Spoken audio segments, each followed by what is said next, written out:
Hey everybody, welcome back to Fun Size Adventures. It's every kid's dream to have a treehouse. And there's either ones you build completely out of scraps and they're really inexpensive but they're not the best quality, or there's really quality ones that you spend a lot of money to make, but that's just it, they're expensive and out of reach. Well, I want to share some tips with you from some lessons I've learned to build a treehouse that is both quality and inexpensive, just like this one.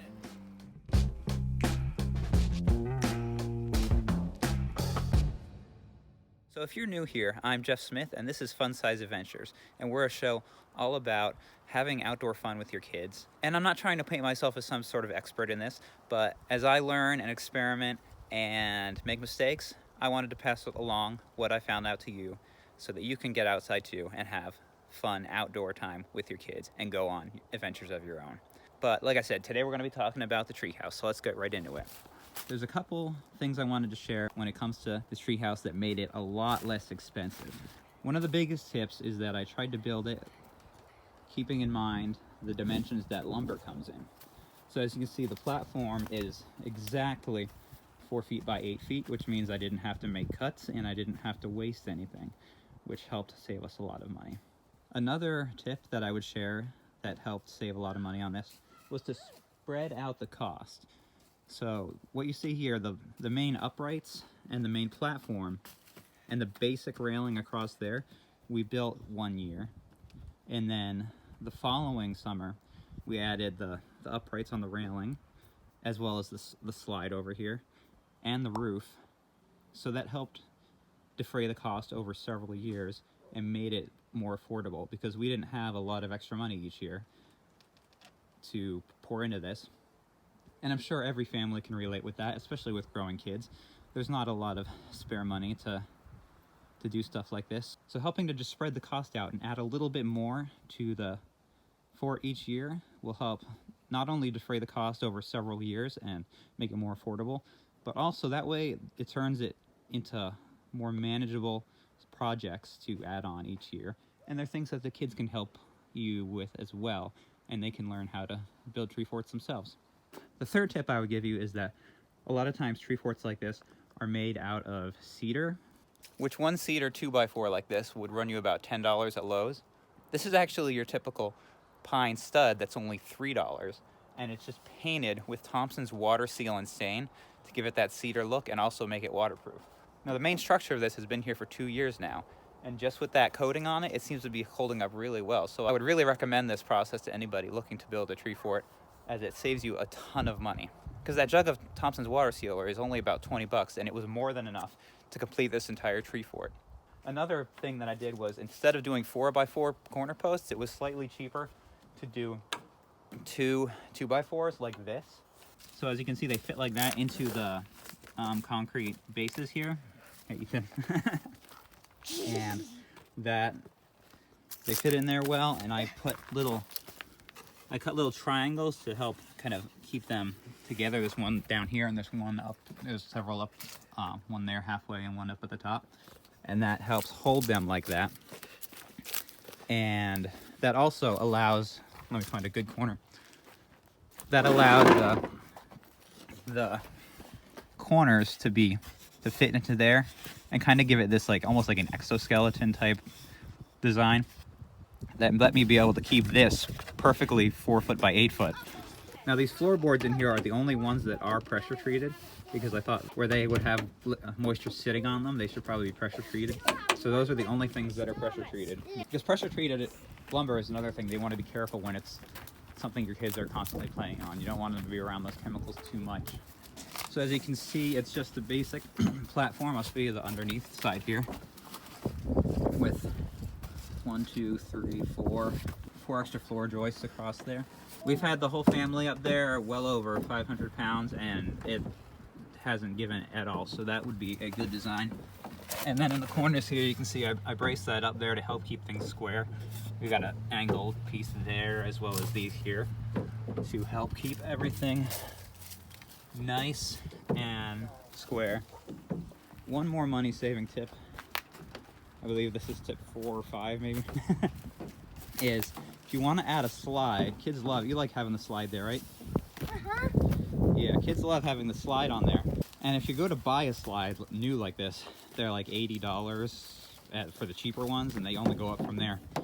But if you keep an eye on the Facebook Marketplace or other swap and sell sites, you can, or even just keep your eye out on people's curbs as you drive around, you can usually find one like this for either really inexpensive or sometimes for free.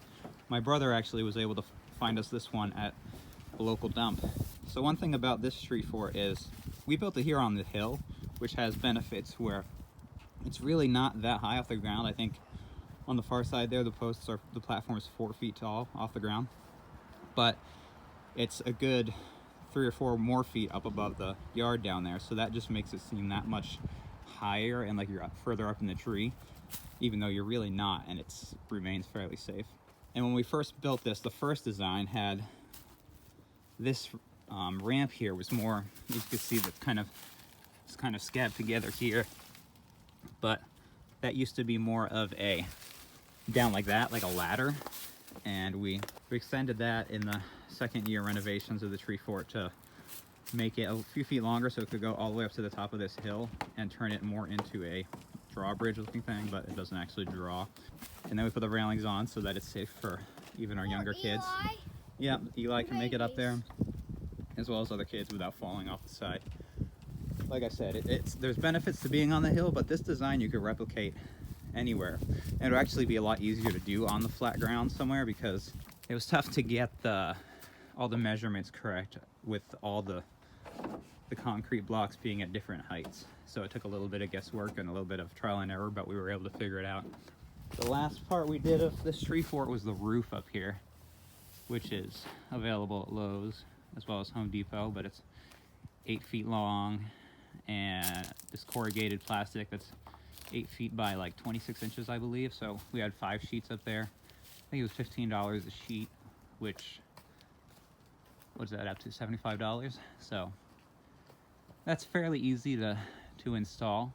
I had to start from the edges and work my way in, and then when I got to the part where the tree goes through it, it's kind of just mostly screwed down, but then just kind of tucked under itself, and it seems to not get blown up at all, even with the strongest winds we've had. There's Cal.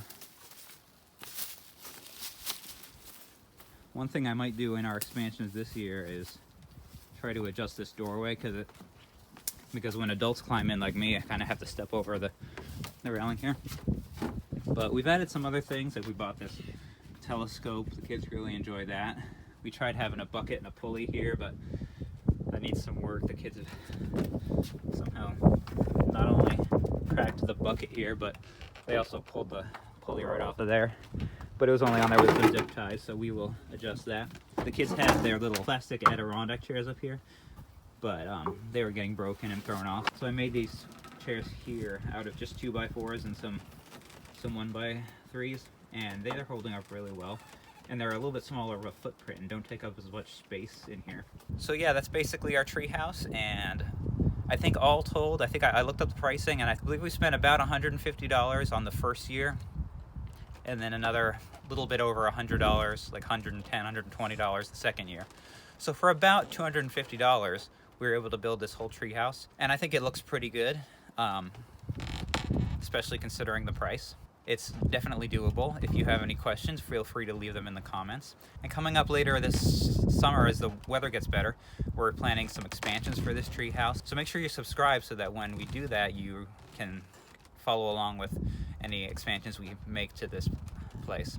Oh, one more thing. This is the 10th episode of Fun Size Adventures we've done, and that's a pretty good milestone. When I first started doing these, I said I need to make it to at least 10, but don't worry, we have no plans of stopping. We're gonna keep going. We're having so much fun, and as the weather turns and gets nicer, there'll be so much more we can do, so many more adventures we can go on. So thank you so much for watching, and until next time, go outside and have some fun-sized adventures of your own with your kids and your family.